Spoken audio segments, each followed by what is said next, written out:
Hello, I'm Erica Johnson, Director of Federal Affairs in Diageo USVI for Diageo North America. On behalf of Diageo and all of our employees across the United States, we are proud to support APEX and the 2021 Women's Collective Summit.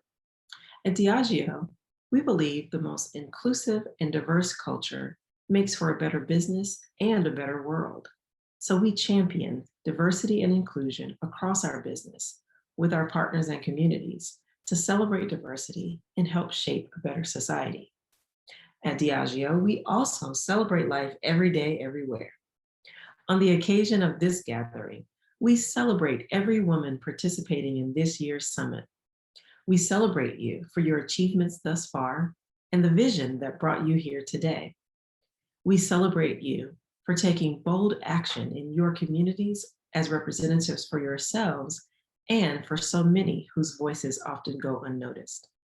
We celebrate you for being influencers of positive change.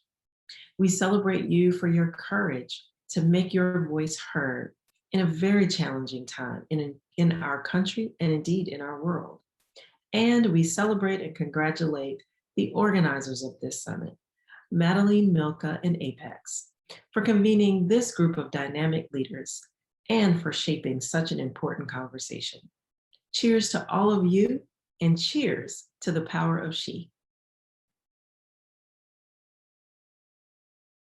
Okay, let's get this panel kicked off. Good afternoon, everyone.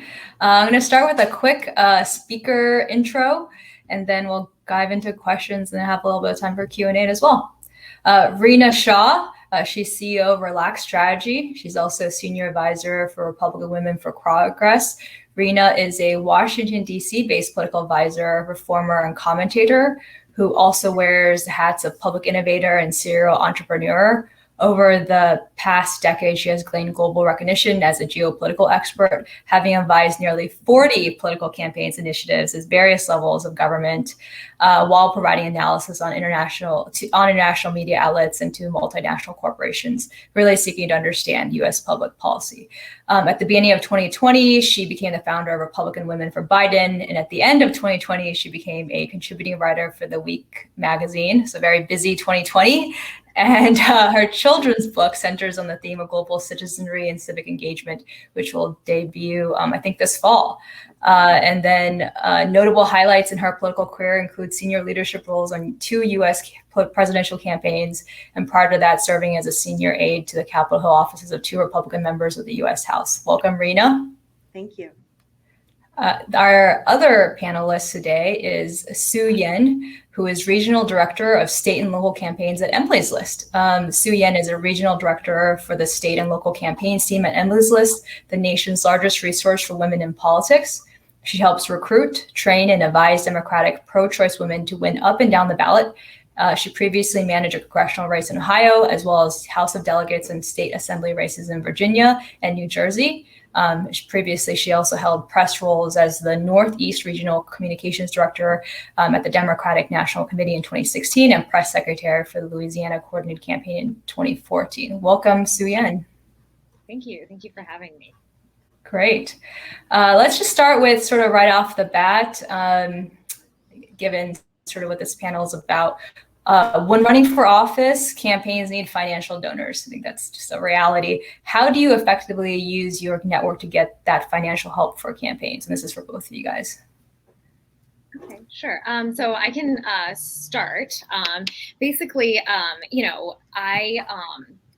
think that there is first off, there's a misconception that, your campaign just needs a whole bunch of money to win. I think it really depends on the scale of the race.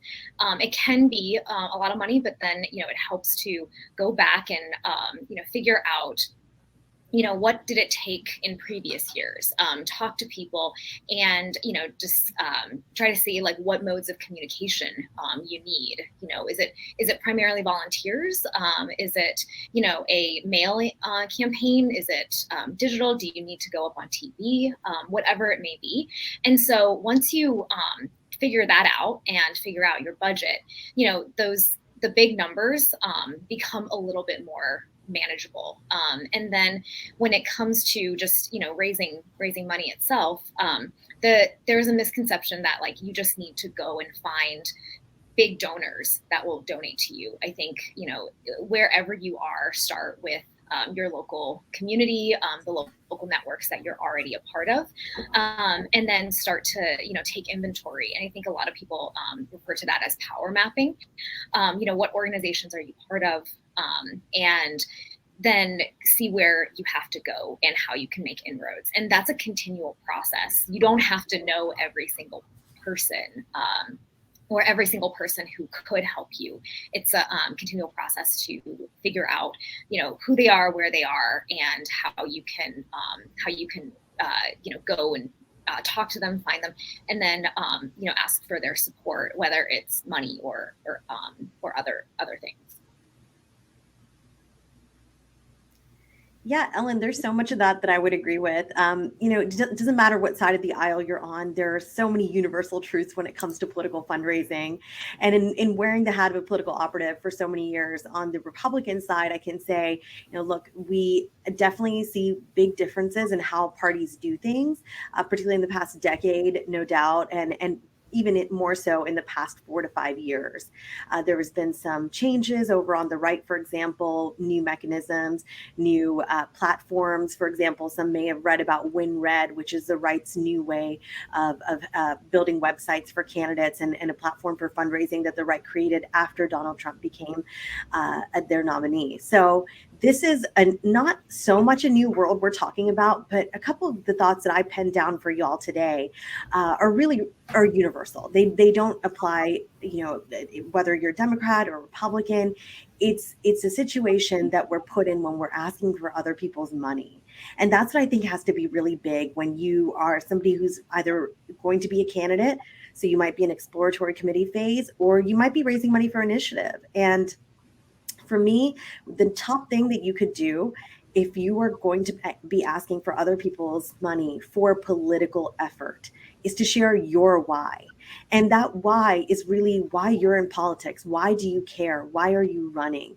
And so I really implore everybody who's listening today to have that down to an elevator pitch, because you can't fundraise without your own tailored elevator pitch. And that leads me to a second point, is that we've got to be extremely self-aware when we're asking for other people's money. So your one elevator pitch is not going to work for your different groupings of folks. You may have some sorority sisters from college. You may have cousins who are doing well now and could have some disposable income to donate to your effort. These are different demographics, different groups. You cannot take the same pitch to different groups. And so that's the second thing, is craft an elevator pitch that is extremely self-aware and takes real notice of who it is that you are asking. I also think it's really important that we think about how we ask. That's really important to me. The how we ask is huge. I've had a lot of candidates reach out to me in recent years, and it doesn't matter what the politics of the day are.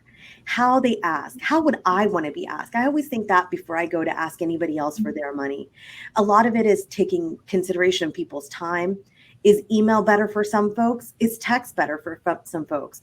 Or is a 30-second voicemail? It could be better. You've got to maybe sit down and be strategic and tactical in order to have the real success you want to see with your fundraising strategy from your network. Again, this is not for people that we don't know. You're cold calling. When we're talking about our network, we're talking about relationships that are going to endure after a campaign or initiative is over. So you're going to have to keep those relationships intact, and oftentimes for the next go round. So you want to be very sensitive to how we ask other people for their money, particularly in times like this. Also, make note of the fact that some people's ability to give may have changed given the pandemic.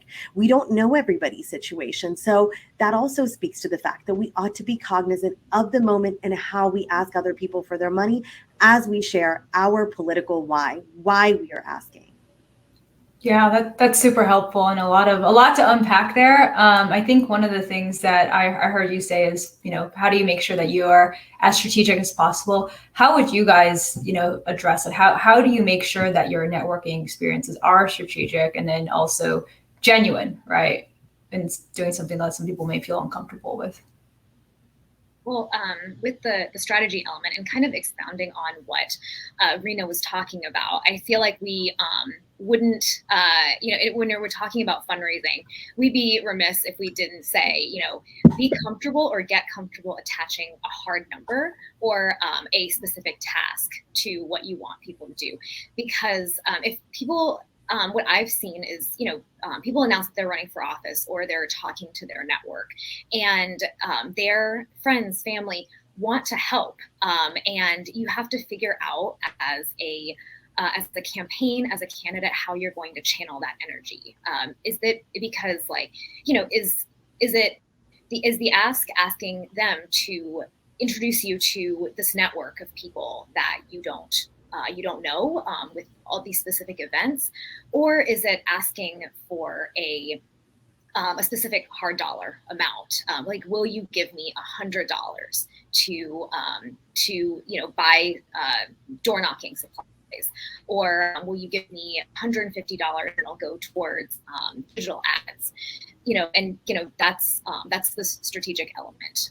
And then in terms of being genuine, I will always say, say thank you, express gratitude. I think that's incredibly important. You want to let people know that they are appreciated, and so that it's a good experience, and you are running a campaign or an effort that they want to be a part of. Well, Ellen, I'd like to hop on something she just said and it's super important here. Let's remember that in our network, very rarely will we have loads of political people. If you are one of those people, my hat's off to you, because you've been doing something right with networking for a while. And this is universal again, this advice. I get often asked to do some mentorship for women who are younger than me. I'm in my late 30s. And so when I say younger than me, I'm constantly impressed by just really the level at which women in their early 20s are operating at. Because when I was in my early 20s, I feel like I was learning how to tie my shoes still. I was very, very infantile in my political journey in my 20s. But I've seen now, because of the consciousness that's awakened nationwide, and particularly since the election of 2016, how women have come to see power in political service, particularly in Asian American communities, is just so encouraging for me. And it really helps me to connect with a lot of younger women, but I connect with older women too. I am always happy to take some advice that I think can be universal. So one of those things is just know that many times people may want to help you and they say, I want to be helpful. They don't know really how to be helpful. So that price tag is really big. It's something that should be private. It should be in a spreadsheet that's for your eyes only, and your campaign manager and your treasurer. You really want to think about, and I do have a template, a document that's in Excel that I will share after the summit. The organizers have agreed they'd share it with the audience. It's a template that has your people put into columns, and it's a very simple template. Believe me, a Poli-Sci 101 person could have made this, and I'm pretty sure they did at some point. But in this spreadsheet, it's so important because it holds you accountable. Every time you pick up the phone, every time you send a text or an IG message or whatever, however you're connecting with somebody in your network, you've got to have a number that you want to get out of them. And that sounds horrible to say, but you're running a campaign here. You're not running a charity in ways that we look at it like, okay, a campaign is one's own charity, but not really. That goes back to the why. What are you going to do with that campaign money? That should also be part of your ask. This money that you're giving me, Jillian, for example, I could say, Jillian, this money you're going to help me, you're going to be giving my campaign can really help me get more mailers out the door, because we've got to let residents in this particular part of the district I'm running in, we've got to let them know. And what we've seen from some data that we've received, my campaign has received, the best way to get to them is through mailers. And I just can't afford these mailers if I don't have the money to put towards them. I find that talking to people like that, in that language of letting them know where their money is going, is very helpful, because again, not everybody's political. I come from a family of purely healthcare professionals. I am the black sheep. I am somebody, everybody's sort of rolling their eyes like, okay, no surprise. How did she get that in there? But it's true. So I've written down here, proving oneself, particularly in Asian American communities, is a difficult topic. It's one that I've grappled with. I want to be very open with that. I find the need sometimes when I'm around an older generation to tell them just how much I've done in politics, so that they feel perhaps more comfortable supporting anything I'm a part of.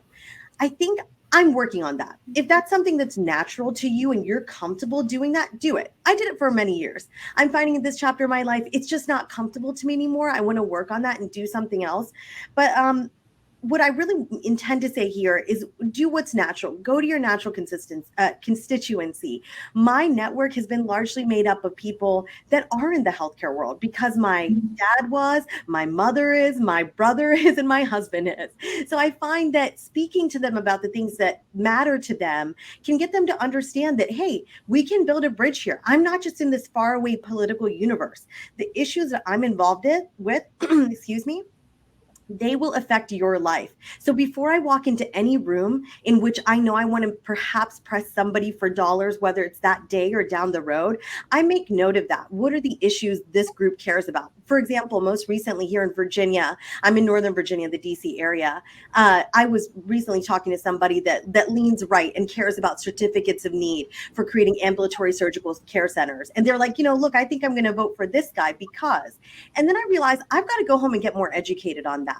Therefore, when I ask them for money for supporting a candidate that I want to support and I'm joining a coalition to support, they will feel that, wow, there's that bridge right there. I think this is really important for Asian American communities. We do not have the great numbers that other communities are getting, although I'm super encouraged by them. I think this is something that is really particularly difficult for our community to ask for help, which comes in the form of money, and then also to really prove oneself in a way that feels authentic and natural and builds a bridge. Yeah, no, I think that you touched a lot of points there. Shu-Yen, did you want to add something? Yeah, I mean, and I think we both have hammered home the point of like asking for a hard dollar amount. And I will also say, and granted, this is anecdotally, but when I've worked with candidates, I've worked with male candidates and female candidates, and when you say things like, "Oh, it would be really great if you could support me," and people are like, "Okay, great, I'll vote for you." And what I noticed is, with male candidates, they'll say, "Can you support me?" And that it's a soft ask. They might get $500. With a woman, people might give you nothing and just say, "I'll vote for you," or they'll give you $100. And then you kind of compare, when finance reports came out and you're like, well, what the heck, and so it becomes all the more important for women of color, women to have that hard dollar amount attached based on your own research. Yeah, no, I think that's absolutely right. Shifting gears a little bit, I mean, you guys have talked about using your network and growing your network and sort of utilizing it, but what are some resources available for those that like may not currently have a robust network, or how do they, I guess, develop that and develop the skills that go along with sort of creating that network? We live in an awesome moment in which anybody can become a celebrity overnight. I mean, that's always been true since the beginning of time, right? But what we've got right now, we've got sensationalism, we've got fear mongering, we've got culture wars. All that's created a political environment for folks to emerge, and I think positively. Otherwise, I don't think I could have lasted in politics this long if I wasn't a forever optimist. So I'll say the moment belongs to those who will emerge and be an authentic voice out of all this. How else do you break through the noise? You've got so many tools through which to do it, whether you want to look at Facebook or Twitter, Twitter being very popular and Facebook also doing so, but Instagram, some people are comfortable with TikTok. Everything has a sort of cross appeal as well. You may be a YouTube fanatic and have a channel. It's how you build the bridge between also not just you and your relationships that aren't political, but content that is back to politics. And by what I mean by that really is taking an opportunity to not be a sensationalist, to not fearmonger, but to come with facts, and facts that impact either the place in which you live, your community, or the daily lives of people in your community. And really, by that, I mean, separate the two. There are going to be some really hyper local issues. There may be one on which you can sort of, attach your wagon and kind of take that and be part of that caravan. Or you can just really be a truth teller. And that's a really a superpower we have in our community, and particularly as women of color have emerged as these truth tellers and people who've really saved democracy, for lack of a better phrase, over the past few years. I mean, it doesn't matter what your politics are when I say that, for example. I mean, democracy is so important to us. I'm the daughter of immigrants, for example, and I just, this country means so much to me because of the American way that my parents were drawn to. It was this concept of America being a place for opportunity, a place where all of us could sit here and do just this, share what we know, be paid for it, make a livelihood out of it, but also take our solutions and ideas into the public sphere and be taken seriously, and not have a shadow cast on us because of where we come from, our last name, that kind of thing. So I think seize your power in that way, but be ready to come with facts. Don't be performative. Don't be someone who overhypes everything. That's going to come across, whether it's in your email newsletters or it's in your tone of your tweets. It's going to come across. And I think that self-awareness that's needed for people to make the most of their network, to get what they want out of their network, which is a strong and steady stream of campaign dollars. That's how that happens. You can't do it unless you're truth telling and you're finding a way to do it concisely and well in the public sphere. And one last note on that bit, in the best way I think to do that, this is what works for me, is to choose one platform. Don't feel this need to do it all and do it well. Twitter is a platform that works really well for me. I spend a lot of my energy there, and I don't really worry about the rest. So if you're a candidate, or you're somebody who wants to run, or you're somebody who just really wants to champion an initiative, think about it that way. Your message can be strong and powerful, but don't feel the need to, yes, spread it wide, but don't feel the need to spread yourself to the point where you're thin. Yeah, and I think, everyone starts from somewhere, and I think Rina had mentioned, Facebook. A lot of folks have kept track of professional contacts on LinkedIn and Facebook when it comes to the personal network. You need to employ both of those to run for office, to get involved when it comes to like an issue campaign, for example. So use those networks. It's a good way to track where you've been. So go through those. You can actually, I think you can just Google like how to download your contacts. Facebook has the capabilities for you to go in there and then get like a CSV file and then match that with your contacts and start from there. And sometimes you might find that you have people you haven't talked to in a while. So don't be afraid to call people up or reach out to people via those platforms and catch up and see if they might be interested in supporting you. You do it once, it's awkward. You do it twice, you start getting used to it. And then it becomes, something that you do in like clockwork that you set aside every day. So start there. Everybody has something. And, when you're talking about local issues, the people that you think have incredibly robust networks who have all the advantages, that might not be the case. I think we are in an age where social media can kind of obscure the reality. And, an example of this is Andrew Yang in New York City. The guy has like 2 million, 3 million Twitter followers, but when it came right down to it, the election in the primary election in June, he was the 4th place finisher. There are people with a fraction of the social media followers that he has across all platforms. So it really, really does matter. And the voters that you're talking to, they can see that. And that obscures the sort of, sometimes someone with all the advantages might not actually have them. So don't be intimidated to, in getting in the fight. Yeah, no, I think that's right. We've talked a lot about fundraising and, making sure you get the right ask, going through and, making sure that we're actually leveraging our networks. But what are the beyond fundraising other challenges that you've seen sort of AAPI women face when they're considering running for office?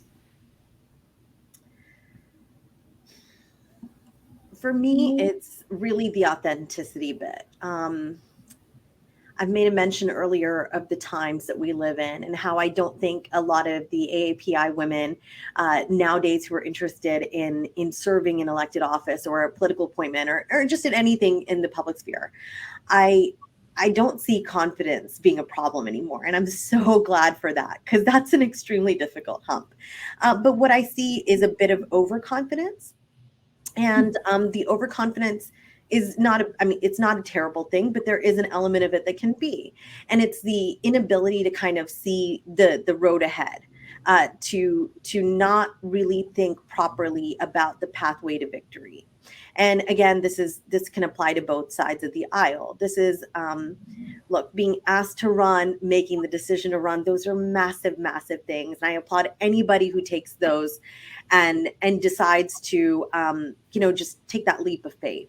Because oftentimes, more than not, we are working on people for a long time to get them to decide to run. I myself have had trouble with that for a long time, and I only run for one thing ever. So the problem we look at right now, I think for AAPI women, is more so than anything the ability to be taken seriously in every circle that most non-AAPI women are taken seriously in. And this goes to the model minority myth. Sometimes when we play outside of certain circles, if we're not in STEM, if we are not strictly in the arts, and you're in this in between, you feel the need to sort of maybe soften your why or harden your why. Again, depends on your own personal situation. And to that, I would say the only solution to that is to be yourself throughout your campaign. And that really, to me, means, again, just be simple, be strategic, and be solid. And solid means consistent. So you don't want to come across as a candidate that is here today, gone tomorrow, flash in the pan, very excited 1 minute and out the next.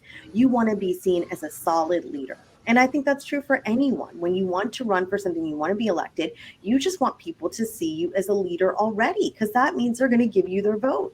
So how do we establish that when oftentimes there are many non-verbal things that work against us? Despite whatever's coming out of our mouth, it may be exactly what a voter wants to hear, but they may see us differently. And I say there is nothing better than to read the room as well. I've written down a couple of things here, and I'll say, one example I'd like to share here is in reading the room, you need to read other people's vibe. So when you have mostly non-political people that you're dealing with, say they're in the corporate world or the nonprofit world, or maybe they're students or family, you want to get a certain vibe from them. And to do that, you need to, again, go back to how you communicate with them. And so for me, what I've written down here is be concise. The one example I want to share with you here is a parting example of an email I wrote to my friends 9 years ago when I joined a campaign and was asking for their donation to the candidate that I was joining. I had just gone out as a political operative. Actually, this was 10 years ago. I'm dating myself now. But 10 years ago, I set out on my own as a political consultant. My first candidate was somebody I thought had mass appeal. I went back and read that email last month. And I've done this over the years. I've gone back and read this email from time to time. And I read it, and it was entirely too long. It was crazy long. I was writing to a mix of friends and family. I looked at the recipient list. It was all wrong. I should have broken up the list, and I should have kept it concise. Fast forward to November of this past year when I joined a coalition for the campaign, for the 2020 campaign. And I was forwarding a press release to bookers for major media networks that had booked me before. And my company, we do that now, as I've been a political commentator for the past 6 years. We, from time to time, let bookers know of something new I'm doing.